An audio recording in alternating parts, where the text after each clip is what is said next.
25 years ago, this was the starting line for Canada's Terry Fox. The shallows of the Atlantic at St. John's, Newfoundland. From there, he would head west, into rural provinces, through the streets of Toronto, across countless canyons, and finish near his home in Vancouver, where the sun sets into the Pacific. If I don't make it, nobody would make it. Maybe I won't make it, but if it's up to me, I think I can do it. Terry Fox was an 18-year-old from British Columbia when he was diagnosed with bone cancer in his right knee. Amputation and chemotherapy left him with an artificial leg and memories of those still in the cancer ward. Kids my age and younger, and you just can't leave something like that and try and forget it, and I couldn't anyway. I had to try and do something about it.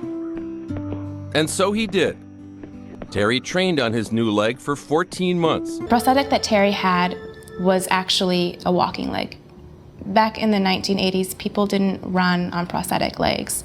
Running on his prosthetic leg was incredibly painful for Terry. His stump would chafe and bleed. I don't run a normal technique. I have to take an extra off my real leg in order to have time for my artificial leg to come through. He set many goals for himself, and he had to work incredibly hard to achieve them.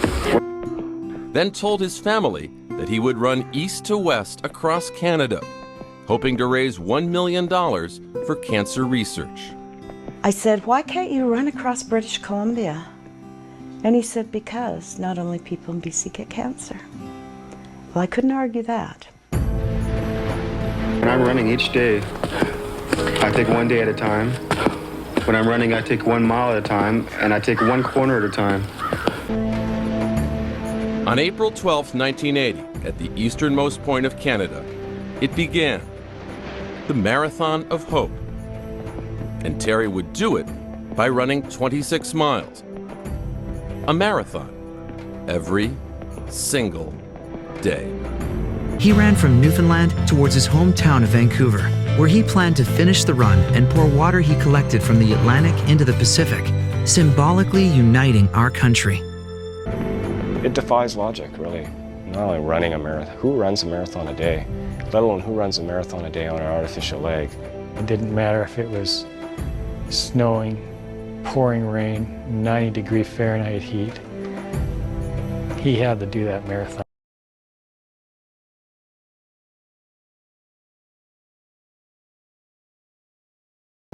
With his best friend Doug Alward and brother Daryl following in a support van, 21-year-old Terry would rise at 4 a.m. to run 12 miles, rest, then do 14 miles in the afternoon, seeking donations across lonely expanses of highway.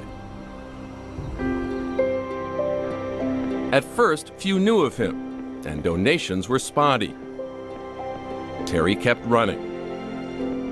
2 months into the Marathon of Hope, Terry entered the province of Ontario and was invited to kick off a CFL game. We came up out of the arena, and I've been thinking to myself, wouldn't it be nice if people knew who he was? And as we walked towards the sidelines, the announcer started and said, "Ladies and gentlemen, that's as far as he got."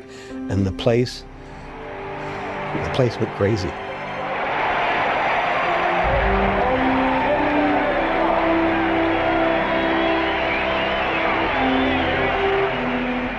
With Bill Viggers publicizing Terry's run, the crowds got bigger. More money flowed in.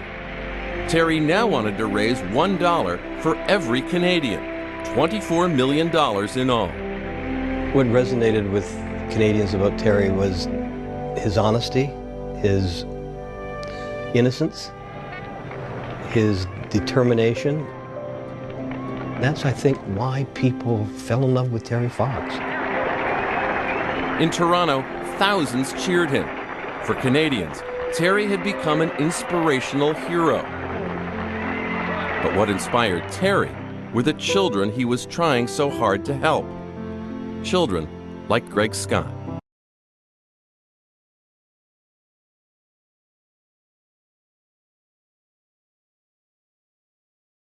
I'm crying now because there's somebody here right now who is going through the same thing that I went through. Exact same thing, and he's only 10 years old. And I had the most inspirational day of my life today. And so Terry gave himself an afternoon off from the Marathon of Hope to swim with Greg. It was just the 4th day off in 137 days on the road. Greg was a great boost to Terry at the time, because I don't think at the time Terry wasn't feeling very good.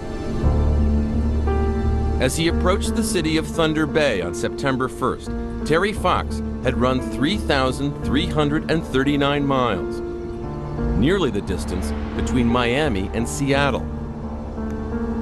He was on this stretch of road, at this white marker, when he asked to be taken to the hospital. It was just east of Thunder Bay, Ontario, when things started to change. Terry knew earlier on that something was wrong. It was very rare for him to want to go and see a doctor. So when they stopped in Thunder Bay, everybody knew that something very serious was happening.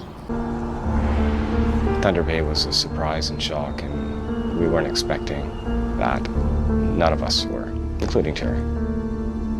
Doctors there examined Terry's lungs, then offered a diagnosis. The cancer had returned. He had a tumor the size of a lemon and a tumor the size of a golf ball on both sides of in both his lungs. And that's what he ran 26 miles with the day before and the day before and the day before. From a stretcher, Terry shared the news of his diagnosis. Hardness in breathing. Near the end of the day, 18 miles, I was coughing and choking and had pain in my neck and my chest. And I did 3 more miles, and I decided I had to go see a doctor. And it was discovered then that originally I had primary cancer in my knee 3.5 years ago. And that the cancer had spread. And now I've got cancer in my lungs. And we got to go home and try and do some more treatment. But all I can say is if there's any way I can get out there again and finish it, I will. I can remember turning and looking at me, and he said, maybe people now will understand what it was all about. He was so concerned that they had lost focus that what he was doing was to raise money about cancer and about cancer. Terry was taken to a Vancouver hospital to endure new rounds of treatment. Just days later, an impromptu telethon was organized. $10 million. Thank you, Kenny.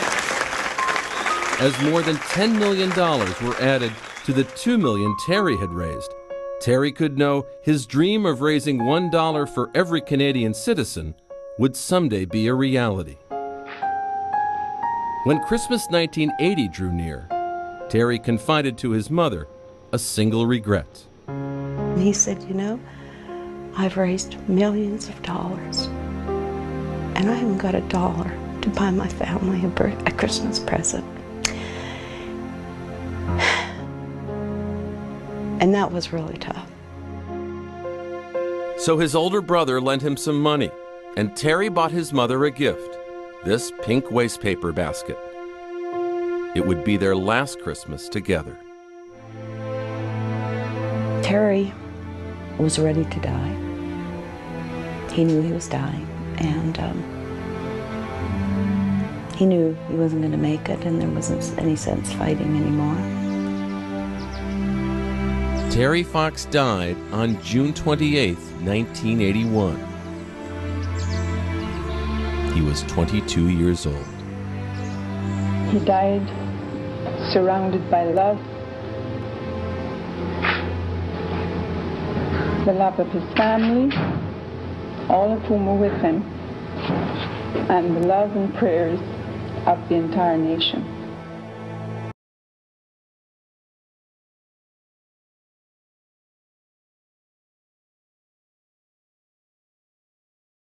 You may not recognize Darren Wark of Victoria, but I'll bet you know his cousin. What Terry was doing for the country was spectacular. We haven't seen it since, and I'm not sure we'll ever see it again. Darren is from Terry Fox's hometown, Winnipeg.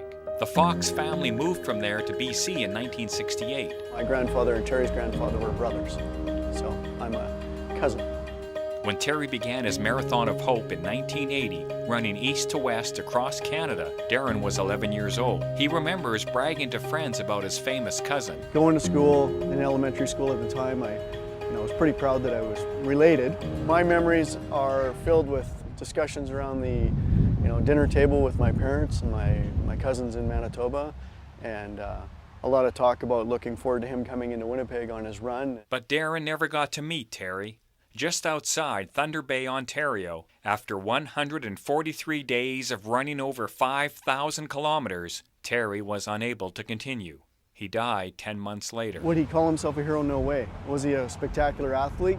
Well, I don't know too many people in the world who've run a marathon a day for 143 days. The hurting must stop and really make a difference for these kids, and that's what really motivated him to break the news to his mom, Betty, that he wasn't going to run the Vancouver Marathon. He was going to run a marathon across Canada, to raise $1 for every Canadian. Terry's goal was to raise $24 million.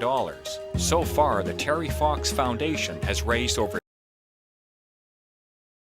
For 44 years, Terry Fox has been an inspiration to Canadians, a legacy of hope and resilience that continues 1 kilometer at a time, $1 at a time, all to fund innovative cancer research. That journey continues at the Royal BC Museum. Harry Coro reports. It's a quiet day at Mile Zero in downtown Victoria.